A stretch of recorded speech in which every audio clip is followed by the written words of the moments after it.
Madam Speaker, I have a few questions for my colleagues.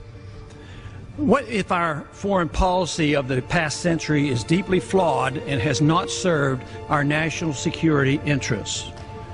What if we wake up one day and realize that the terrorist threat is a predictable consequence of our meddling in the affairs of others and has nothing to do with us being free and prosperous? What if propping up repressive regimes in the Middle East endangers both the United States and Israel? What if occupying countries like Iraq and Afghanistan and bombing Pakistan is directly related to the hatred directed toward us?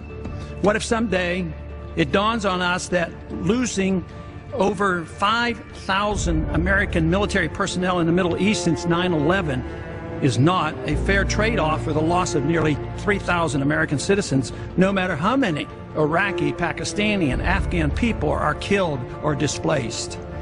What if we finally decide that torture, even if called enhanced interrogation technique, is self-destructive and produces no useful information, and that contracting it out to a third world nation is just as evil? What if it is finally realized that war and military spending is always destructive to the economy? What if all wartime spending is paid for through the deceitful and evil process of inflating and borrowing?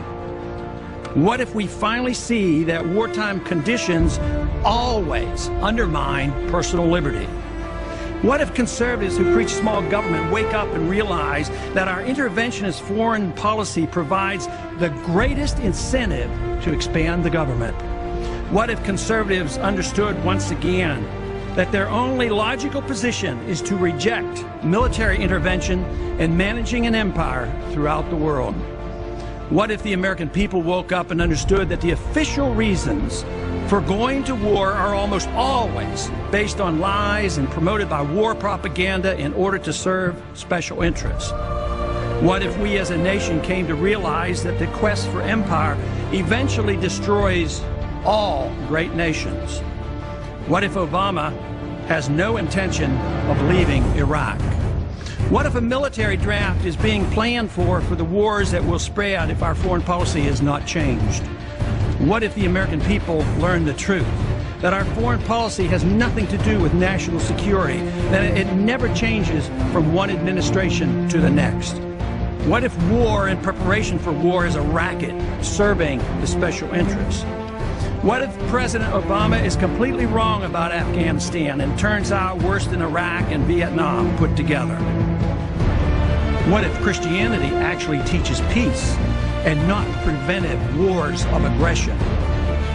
What if diplomacy is found to be superior to bombs and bribes in protecting America?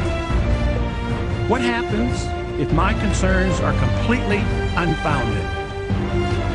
Nothing. But what happens if my concerns are justified and ignored? Nothing good. And I yield back the balance of my time.